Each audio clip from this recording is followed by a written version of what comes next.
Éclat de vie. Se relever. Un podcast qui aide à soigner les plaies et à penser l'après. Les accidents collectifs et les attentats, de par leur violence, peuvent causer un psychotraumatisme dont l'impact varie selon l'exposition au danger, les circonstances du drame et l'histoire de vie de chacun. Comment ces épisodes de vie tragiques peuvent nous fragiliser ? À quel moment faut-il s'inquiéter ? À quel moment faut-il consulter ? Je suis Avril Prosper, psychologue au sein de la Fédération nationale des victimes d'attentats et d'accidents collectifs. Dans ce podcast, je serai accompagnée de victimes et de professionnels ayant touché de près ou de loin ce phénomène si complexe. Ensemble, nous tenterons de décrypter les causes de ces blessures invisibles, d'en comprendre les symptômes et de partager des méthodes de soins. Bonjour à tous, bienvenue sur un nouvel épisode du podcast Éclat de vie propulsé par la FENVAC. Aujourd'hui, on se retrouve à Levallois-Perret pour rencontrer le docteur Sébastien Marciano, qui est médecin conseil et qui va pouvoir nous parler de sa pratique et notamment de l'expertise médicale. Bonjour, donc je suis médecin généraliste, médecin du sport et depuis 3 ans, je pratique ce qu'on appelle les expertises médicales, conseil de victimes d'accidents. Je suis diplômé de réparation juridique du dommage corporel de l'Université de Paris. Alors, l'expertise médicale, c'est une réunion avec la victime, les médecins conseils, le médecin expert judiciaire ou le médecin conseil de compagnie d'assurance, les médecins conseils de victimes et bien entendu les avocats pour essayer de répondre de manière éclairée, objective, indépendante et impartiale à une mission d'expertise médicale pour permettre à la victime de reconnaître ses lésions, les séquelles et calculer après avec le régleur les différentes indemnisations possibles. Quand on parle de dommages corporels, on parle autant de dommages physiques que psychologiques. Oui, il existe des lésions physiques, mais il existe également des lésions, on appelle ça le handicap invisible, notamment chez les traumatisés crâniens ou dans les traumatismes psychiques qui sont assez importants, dépression sévère ou autres troubles psychotiques développés dans les suites d'un accident. C'est pour ça qu'il est intéressant d'avoir dans certains cas des avis psychiatriques. Donc en fait, cette expertise médicale, elle va permettre de pouvoir coter les préjudices subis par la victime et donc d'en déduire un pourcentage ou un chiffre en rapport avec un apport pécunier pour lui permettre de vivre comme si elle avait jamais vécu l'événement, c'est ça ? Exactement. Il existe un droit en France qui s'appelle le droit à la réparation intégrale du préjudice. C'est un droit qui est absolu, qui est un droit qui est très important. Et notre rôle en tant que médecin conseil de victime, c'est de faire en sorte que rien ne soit oublié. L'expertise, elle répond à une mission. Une mission, c'est une sorte de gros questionnaire avec plein de cases à remplir. La plus connue des missions, c'est la mission ANADOC et qui respecte ce qu'on appelle la nomenclature d'un TIAC. Qu'est-ce que la nomenclature d'un TIAC ? C'est une nomenclature qui est une mission d'expertise qui regarde et qui concerne tous les cadres de la vie d'un individu, que ce soit au niveau des préjudices, on appelle ça des préjudices par exemple d'agrément, quelqu'un qui avait une activité de loisir ou sportif qui ne peut plus la pratiquer, un préjudice d'établissement, quelqu'un qui avait pour projet et possibilité bien entendu de fonder une famille qui ne peut plus le faire pour des raisons que ce soit psychiques ou organiques, des préjudices sexuels, tous les préjudices de la vie, et bien entendu le poste de préjudice le plus connu, c'est ce qu'on appelle l'AIPP, l'atteinte à l'intégrité physique et psychique. C'est en résumé le taux d'invalidité permanente des différentes lésions, des différentes séquelles. Ce taux est basé sur beaucoup de barèmes. On peut utiliser différents barèmes. L'idée, c'est que ce barème est bien entendu indicatif, et je tiens à le préciser pour tous ceux qui nous écoutent. C'est bien écrit, le barème le plus utilisé, c'est le barème du concours médical. Le barème du concours médical en droit commun, ce barème-là, c'est un barème qui est indicatif, c'est-à-dire que dans certains cas, il est tout à fait possible de sortir de ce barème ou d'estimer un barème, voire d'inventer un barème. Il existe dans certains cas certaines pathologies, certaines séquelles qui ne sont pas dans le barème. Ça m'est arrivé plusieurs fois en expertise, que ce soit en CIVI ou en FGTI, où la lésion et les séquelles étaient bien présentes, sauf que ça ne figurait nulle part dans le barème.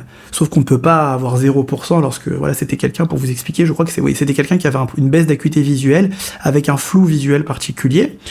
Cette baisse d'acuité visuelle était pas bien cadrée dans le barème. On a estimé du coup, avec l'expert judiciaire, avec l'expert de la compagnie d'assurance, un barème pour vraiment que la réparation soit juste. Donc finalement, cette expertise peut s'adapter aux différentes victimes qui vont devoir la passer.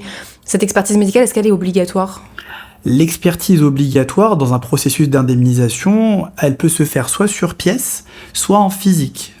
Vu la gravité des lésions, parce que là on est dans le cadre de la FENVAC, donc quand même des accidents particulièrement graves et des séquelles particulièrement graves, l'examen physique est nécessaire, elle est indispensable parce que sans expertise, on ne peut pas indemniser.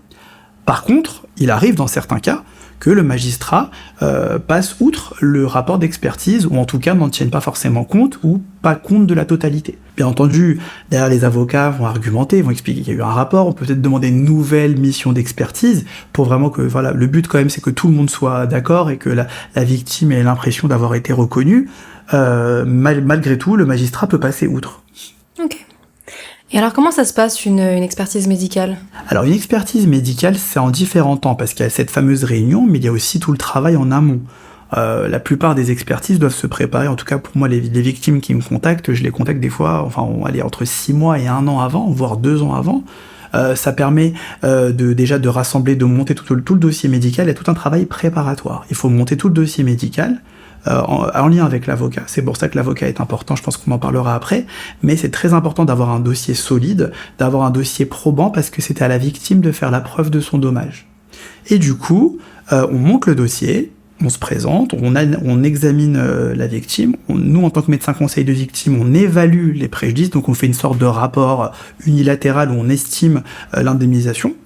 Après, on récupère certains documents que nous n'avons pas pu obtenir, ou on produit certaines pièces que nous n'avons pas pu obtenir, pour essayer vraiment d'obtenir une indemnisation qui soit juste, sans exagération, parce qu'on n'a pas le droit de s'enrichir en expertise, et parce qu'il y a un principe quand même de justice dedans. Et moi ce que je fais, c'est que quelques semaines avant l'expertise, je reprends tout le dossier, on refait une sorte de rendez-vous préparatoire à l'expertise, puis on rentre en expertise. Une fois qu'on arrive en expertise, la réunion est organisée de manière contradictoire, c'est-à-dire à l'égalité des armes. Chaque partie doit avancer les arguments et communiquer les pièces qu'elle veut proposer à l'expert qui doit trancher de manière contradictoire de toutes les pièces. Il y a différents temps dans l'expertise. Temps numéro 1, c'est l'état, on va dire, de la victime avant l'accident, sa civilité, son mode de vie, l'appartement, en couple, les agréments, sa profession. Après, on va passer à la partie commémorative, déroulé des faits. Puis, les différents soins qu'il ou elle a eus. Après, on passe à la partie discussion médico-légale, où on fait un résumé des lésions qui sont imputables de manière totale, directe et certaine, ou hautement probable avec l'accident. Puis après, on évalue les différents postes de préjudice, et avec les différents barèmes, les différents pourcentages, sachant qu'en expertise judiciaire, nous argumentons en tant que médecin conseil, que ce soit de victime ou de compagnie d'assurance, et sachant que c'est l'expert judiciaire qui note c'est son observation, mais il n'est pas du tout tenu de noter nos réflexions. En contradictoire amiable, si c'est en contradictoire, il y a soit un rapport qui est co-signé, soit différents rapports si vraiment on n'arrive pas à se mettre d'accord. Et à la fin, le rapport est signé, sachant qu'un rapport signé, ça veut pas dire que le médecin accepte l'indemnisation. Après, on le confie dans les mains de l'avocat, et l'avocat va argumenter, négocier auprès des différents régleurs, que ce soit auprès du tribunal, auprès du fonds de garantie, auprès des compagnies d'assurance, pour obtenir l'indemnisation qui est la plus juste. Sachant qu'on peut contester un rapport d'expertise, ça s'arrête pas là. Quand on dit qu'on va créer un dossier, on s'appuie sur quel type de preuve, quel papier, pour prouver que notre vie a changé entre avant et après l'événement ? Il y a tout type de documents médicaux, toutes les ordonnances médicales, tous les comptes rendus de consultation qu'on peut avoir, consultation chez des médecins, chez des chirurgiens, des relevés de séances de kinésithérapie qui attestent qu'on a bien été suivi pour cette lésion-là, des relevés sécurité sociale, des attestations de prescription de médicaments, un suivi psychologique, tous les comptes rendus, des photos, dans certains cas des photos, sachant qu'il faut quand même avoir à l'esprit que nous, ce qu'on indemnise, c'est la séquelle. En aucun cas, une victime doit forcément avoir eu des soins pour être indemnisée. Parce que dans plein de cas, et ça c'est un grand argument dans la jurisprudence, c'est quand même assez déterminant, il n'y a pas d'obligation de soins. Une victime qui a une fracture, qui est traumatisée des blocs opératoires, qui ne veut pas se faire opérer, elle est indemnisée en séquelles avec ses séquelles actuelles. Parce qu'elle n'a pas été opérée, mais ça veut dire qu'on ne peut pas lui reprocher de ne pas savoir s'être fait opérer. Vous voyez ce que je veux dire ? Il n'y a pas d'obligation de soins. On indemnise la séquelle. C'est le plus important, c'est-à-dire ça peut arriver, on peut perdre un dossier, on peut avoir la maison qui a brûlé. Le but de l'expertise, c'est bien entendu d'amener un maximum de preuves pour prouver qu'il y a eu un accident, pour prouver qu'il y a eu des lésions, et pour prouver qu'il y a des séquelles. Mais après, tous les différents soins, toutes les pièces qu'on peut avoir, c'est ça le but de l'expert, c'est aussi de se mouiller un petit peu, c'est de se positionner, de dire, bah voilà, j'estime que la fracture de la cheville, elle est liée à l'accident. Voilà, je l'estime parce que le soir même, elle a fait une radio, parce qu'après, elle a eu la kiné, parce qu'elle a eu une attelle, parce qu'elle a été immobilisée. Voilà. C'est une sorte d'histoire. En fait, une expertise, on raconte une histoire. On doit raconter l'histoire de la victime, de l'accident à aujourd'hui. Et comment sa vie a changé. Qu'est-ce qu'on lui a appris le jour de l'accident. Est-ce que ce système de calcul permet aux victimes de se sentir indemnisées à la hauteur de leur préjudice, et est-ce que cette expertise médicale finalement va participer au chemin de reconstruction de ces victimes ? Oui, bien sûr. C'est pour ça que, premièrement, déjà, moi j'ai choisi cette orientation-là. J'ai choisi le métier de médecin conseil de victime. Donc, médecin conseil de victime, c'est un médecin qui est diplômé en expertise médicale, mais qui a fait le choix de travailler essentiellement, voire exclusivement au service des victimes. Pourquoi j'ai choisi ce métier-là, justement ? C'est parce qu'en fait, il y a un côté de rendre justice qui est important. On reconnaît les préjudices, malgré tout, ça leur rendra jamais leurs jambes, ça leur rendra jamais leurs bras, ça leur rendra jamais leur état d'avant. Et le seul moyen de compenser, c'est cette indemnisation. Maintenant, dans certains cas, ce qui est important dans leur processus de réparation, c'est déjà qu'on reconnaisse leurs blessures. On dit voilà, oui, vous avez été blessé, oui, il y a un tiers responsable. Elles ont toutes, en tout cas pendant la FENVAC, ils ou elles ont toutes vécu l'enfer. Il y a une très grande décorrélation, un très grand delta entre ce qu'ils ont ressenti et la réalité médico-légale. La réalité médico-légale, c'est un barème, ce sont des cases. Dans ma tête, quand je suis en expertise, j'estime un certain barème, mon barème à moi, le barème de justice, et je sais très bien le barème de la compagnie ou du fonds de garantie. Le but, c'est d'arriver à trouver quand même un accord, ça c'est dans les situations idéales, de se mettre d'accord sur un barème de justice, de dire voilà, là, c'est juste. En tout cas, il n'y a pas eu de perte d'indemnisation. Bien entendu, les victimes, lorsqu'elles sortent, il y a un côté réparateur, parce qu'il y a un côté psychologique dedans. Il y a un côté, parce que c'est pour ça qu'on appelle ça la réparation juridique du dommage corporel, mais ce n'est qu'une réparation juridique. Un médecin conseil, comme on disait donc, comme un avocat, c'est pas obligatoire pour une victime. C'est à la victime de faire la démarche de se rapprocher d'un médecin conseil. Exactement. Ça n'a aucun caractère obligatoire. C'est fortement conseillé. Bien entendu, ça a un certain prix. Même si dans certains cas, vu qu'il y a quand même un tiers responsable, les avocats peuvent inclure les honoraires de frais de médecine conseil au titre des frais divers dans cette fameuse nomenclature d'Antillac. Il y a un poste de préjudice qui s'appelle un préjudice qui s'appelle les frais divers, et au titre des frais divers, on peut se faire rembourser des honoraires de médecin conseil. Je suis sur la liste sur les deux listes de médecins conseil, l'ANAMEVA et l'autre qui s'appelle l'ANMCR. Et vous savez, aujourd'hui, il n'y a que 1% des victimes qui sont accompagnées en France, alors que franchement on devrait en accompagner beaucoup plus, et des fois ça fait de la peine de les voir venir en deuxième instance entre guillemets, une fois qu'ils se sont un petit peu une expertise qui soit mal tournée, soit était pas bien préparée, et du coup on est un peu frustré pour eux parce qu'on aurait bien aimé les accompagner la première fois. Ce qu'on explique, c'est que cet investissement, ce coût, on n'est pas payé au pourcentage, on n'est pas payé au résultat, d'accord, ça c'est très important de le souligner. C'est beaucoup de boulot derrière, il y a beaucoup de recherches, il y a beaucoup de sollicitations, il y a beaucoup d'investissements, il y a des déplacements, il y a des journées entières où il y a des réunions. Et ce que j'explique aux victimes, c'est que il vaut mieux avoir 90% de 100%, d'accord, que 90% de 10%. C'est-à-dire le fait d'être accompagné par un avocat, par un médecin conseil, entre guillemets, on est beaucoup plus gagnant au change.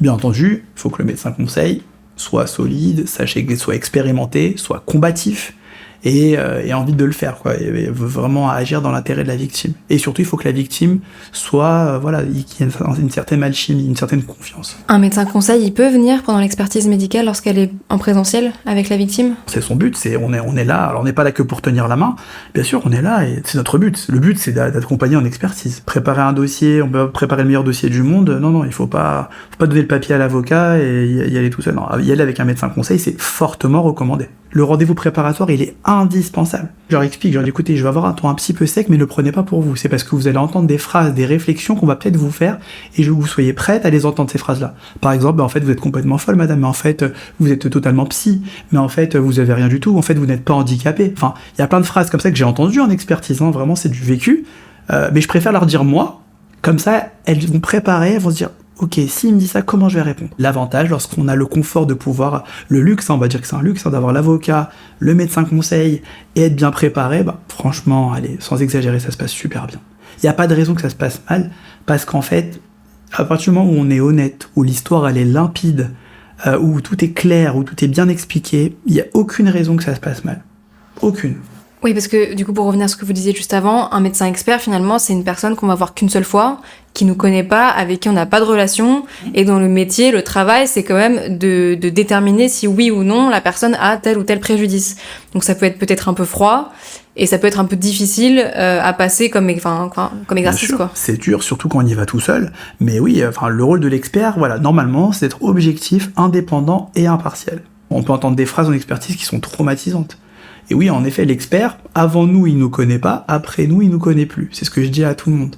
Mais entendu, des fois, alors à l'amiable, des fois, on peut demander un contradictoire. Si la personne était toute seule, on peut y retourner avec un médecin conseil. Mais normalement, on n'est pas censé le revoir, le médecin. Donc voilà, ça veut dire le médecin expert, notamment les compagnies d'assurance ou le fonds de garantie, il a, j'exagère, il a peut-être une dizaine d'expertises à faire par jour. Voilà, ils en font énormément.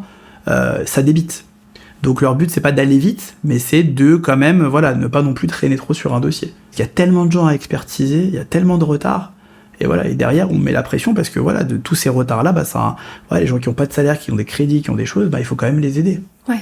Donc au final, préparer cette expertise, ça permet aussi de savoir quoi dire en un minimum de temps, en étant concis, en n'oubliant rien, et surtout de pas avoir peur d'exprimer des choses qu'on aurait peut-être des difficultés à dire devant un inconnu, au vu de la sensibilité de l'événement qu'on a pu vivre, ce genre de choses. Bien sûr, c'est pas évident de dire écoutez, j'ai des problèmes sexuels, j'ai un problème de libido, j'arrive pas à aller avec ma femme, ou avec mon mari, ou avec mon copain, ou avec ma copine.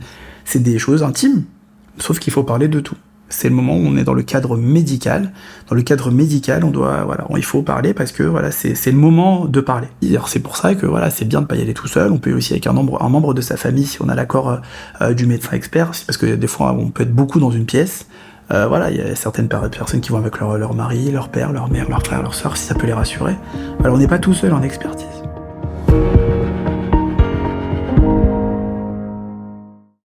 Attention, les informations partagées au fil de ce podcast ne sont en aucun cas un outil d'autodiagnostic ou de soin. Le recours à un professionnel est donc vivement recommandé. À la suite d'un événement traumatogène, il est important de rester attentif aux troubles pouvant intervenir sur le plan psychique ou physique. La FENVAC peut vous orienter vers des praticiens habilités à répondre à vos besoins. En cas d'urgence, contactez le 15.